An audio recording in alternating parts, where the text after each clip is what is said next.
Hey, what's up? This is Zach here at the GM podcast in Bangkok, Thailand, with one of my good friends and recurring guests. Had actually been there from our first ever Genzio Meet House. Mina, how are you doing today? I am doing great. How Let's are go. you? Yeah. Awesome. How's Bangkok been for you? It has been so hot. This is my first time coming to Oh, Bangkok. wow. So everything is so new. Is this your first time? Second time. Second Oh, time. yeah. But I would say the food here is so good. Yep. Especially the takeout food. The way they package the takeout food is amazing. I just wish we could have the same thing in the US. But yeah, but so far, oh, except the traffic, other things I cannot complain. Yeah, I love it here too. And it's so affordable and the people are amazing and it's just honestly one of my favorite places. So let's talk about you. What has happened since the last time we've seen each other, which has been, I think, consensus, so about 6 months. Yeah, yeah, yeah. Actually, there is a really, really big change from my side, Yeah, tell me. and which I just announced 3 days ago on my Twitter too. So last time during consensus, we were still chatting about the last company that I was building. Since the end of July, I started to build my new company. It's called Sprout. Essentially, we're making crypto investing easy for everyone, for retail users. And Sprout enables the crypto ready normal users in emerging market to build their wealth using our automated investment strategies based on their own risk preference. So basically there's a what should I say, career change in that Cool. sense. Yeah. And What made you want to start this?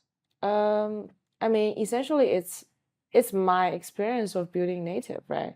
Because native was serving as a liquidity layer. And then we do have the front end, which is the money market, to help users to earn more yields based on our improved capital utilization. But at that time, I mean, we actually did a lot of campaign with big wallets, like big partners. But although because of the campaign rewards that we were giving out, there were a lot of users come to use native, but not all of them stay or continue to use our product. And I start to think, like, is it really the I mean, I think like we do have the distribution, but users didn't find the product easy enough to use. So if you really think about like how do you make a good business in the crypto space, right? I think usually you go two direction. One direction is you be the really, really fundamental liquidity layer where you have a lot of B2B partners that will be essentially using your liquidity infrastructure. That was the business from the native side, right? But I think that the brighter future or a lot of the value will be accrued to the user side, meaning you actually serve as a user gate where they enter the crypto space or where they get access to a lot of financial services in crypto. And this is what Sprout is about. And I think like for a really long time, for a lot of DeFi protocols, people are just competing for the same group of crypto DJs, Fighting right? over a small pool. Yeah, yeah. I And agree. then like, yes, I mean, we do have a lot of wells in the space and they do have a lot of assets, but then they will just, because they are farming for different opportunities, they will just go from one protocol to another. And then I think like it's very important for us as a builders to think about how to actually make the pie bigger instead of competing for the same user pie. So with Sprout and with our focus on targeting the normal users in emerging market, I do believe like we are building a more promising future in the sense. Can you talk about how it differentiates from, I don't know, like Venmo or Coinbase or sort of, because you talk about some like investing strategies, make it very easy. Can you kind of maybe talk a bit more about maybe Mm. some differentiating features? Yeah, yeah, yeah. I mean, uh, at the end of the day, this is a super abstracted or easy user experience. So when user they download the Sprout mobile application, they just need to do 3 steps. First step is they sign up using their email, Google account, or phone number. Second step, they will be presented a slider 0 to 100, and that's their risk preference score. And they will just drag, right? While they are dragging it, they will see, okay, there will be a different composition of the yield strategies be provided, right? If you are super conservative, then probably like the majority of the strategy will be tokenized T-bills. But if you are on a little bit more on the riskier side, then it could be delta neutral liquidity provisioning for some perp DEX or DEXs, or it could be levered up money market supplying, right? Or even like unsecured lending to market makers or trusted institutions. So the easy to use experience here is really you just need to figure out your risk score. And if you don't know what your risk score is, we'll walk you through a questionnaire to determine it for you. Third step is you connect your bank account, credit card, enter the value, the amount you want to deposit, and then deposit. And then, so I think like the differentiator is really like we are focusing a lot on the mobile first experience, which I think for a really long time in the crypto space, we haven't seen that, right? Users go to a DeFi protocol, they have to go through like 5 to 10 steps to just do a single token swap, right? The other important thing is the curation of the risk versus the rewards. Because I mean, even for myself, right? If I'm not building this protocol or if I'm not staying on Twitter like 24/7, I wouldn't know like which protocol will be best for in terms of like yield, like and then if I don't look into their smart contract risk, then how do I know how risky they are, right? You have protocol level risk, you have smart contract risk, you also have like some accounting risk. So with all of those, like we are really providing a curated experience because internally we do have a dedicated team to assess the risk for each of those protocols as well as the strategy mechanism itself, so that like the users, they don't have to study the risk as well as the rewards anymore. We will abstract all that away from them. Why do you think, like, how important do you think abstraction is for the adoption of crypto? That should be the number one thing, I feel like. I mean, this is more from the value add side, right? And it also depends on the target users that you are targeting. And since we are talking about adoption, then we are talking about like crypto or Web 2.5 users, which is like crypto ready or crypto curious, right? So just this reminds me like a video, like like in LATAM, right now you have 40 million retail users who hold crypto assets, right? Well, it's a little bit less than the US, but pretty close actually. Yeah. They actually experience tremendous growth in terms of the crypto adoption, and then 70 or to 80% of the users are holding the stable coins in those regions. But I think like several weeks ago there was a TikTok video. It was basically like a street interview, and then the moderator was just asking random people on the street, like, so if I give you an opportunity, let's say which one would you prefer better, right? I can give you a concert ticket to a really, really hot band or one Bitcoin. So 70% of the people in that video choose the concert ticket. So that just means that they have no idea how much one Bitcoin is worth, despite the fact that like so many people already own a stable coin in Latin region. So with that, give us like the background information. How do you expect the users to go to your website, take a look at all your different vaults, or take a look at all the different assets and say, okay, I have 100% conviction into this, let me invest? No, that's not. I think like that wouldn't even happen maybe within the next like 3 to 5 years. So it's us, the founders, the builders' job to go to the right distribution channel, no matter it's Facebook, Instagram, TikTok, right? Create really fun entertainment content and really, really easy user experience for the users, so that we show them, okay, this is how easy you can get exposure to crypto investing. This is how much risk you're facing. This is how much yield or how you can build your wealth, right? With $300 right now, like 10 years later, how much will it be worse if you adopt it into this strategy, right? That's those kind of product already exist in the Web2 world, and I think like let's build even a better version in the Web3 world, meaning it's much more transparent because funds or assets can be self-custodied, and no matter how we are rebalancing the assets or depositing into different yield strategies, users will be able to see all those data on chain.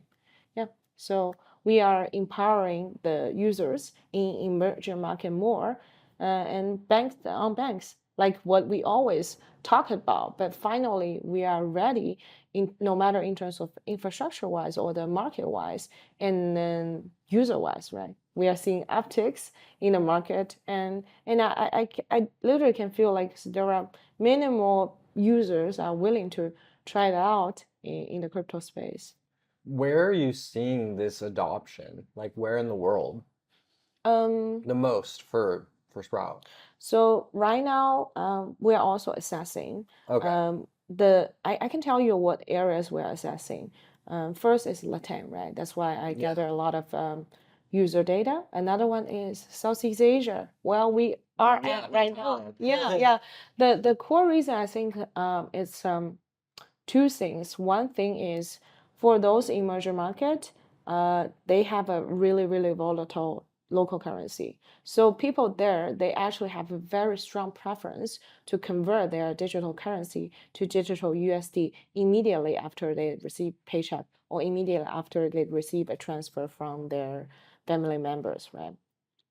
Second is really, I think, because the cost of living is lower, but on the other side, it's like people are also lacking opportunities to earn money. So in that way, they are more willing to try out different kind of products to grow the initial wealth. That's, I mean, if you think about like several years ago, all those initial waves of the gamings that are super popular in the Southeast Asia, right? Basically, people are just earning more money weekly than working in a local restaurant or working at a hotel.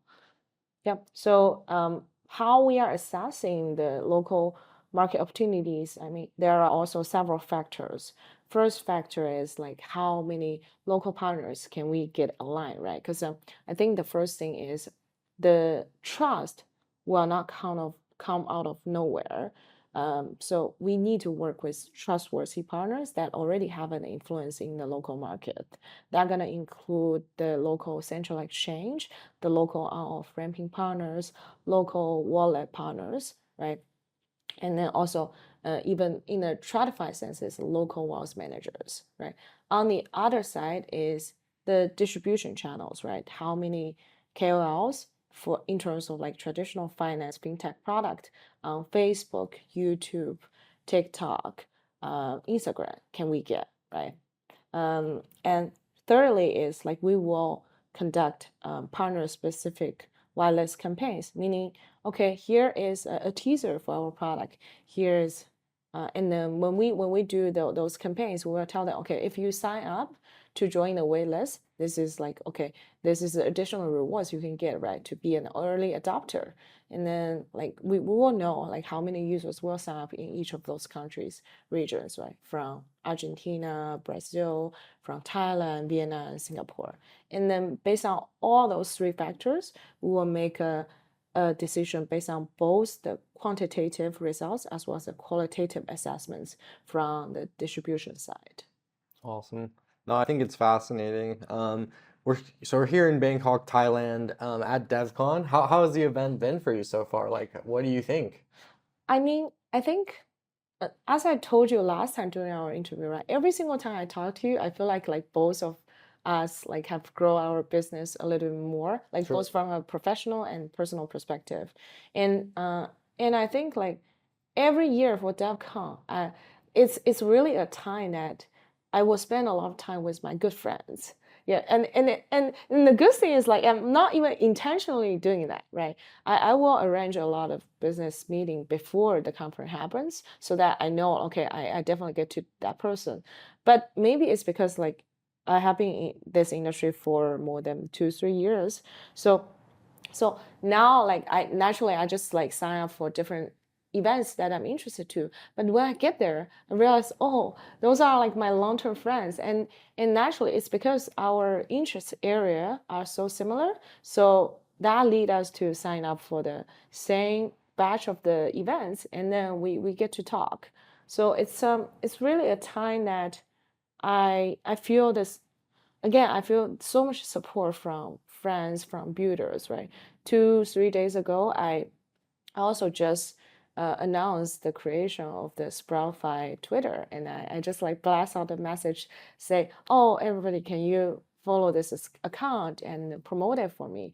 Yeah, and then yeah, everybody was so excited and so supportive, and I do look forward to meeting with more friends for the next several days. And I do think I wanted to maybe take 1 to 2 days to go to the malls in Thailand and get traditional Thailand clothing. That would be super cool. Nah, I agree. I want to do that too. Oh yeah, yeah. Let me know. Let's do it together. I mean, maybe this is like just a small habit of me, like because because of crypto, we get to travel to so many different parts around the world, so many different countries, right? And then now I start to do this thing. It's like I will just take some time to get the local clothes, try to like blend in a little bit, and then the collection of those traditional clothes becomes a really valuable part of my memory throughout my life. And yeah, and we will see like maybe after 20, 30 years, You like need a big closet. You need like 8 closets.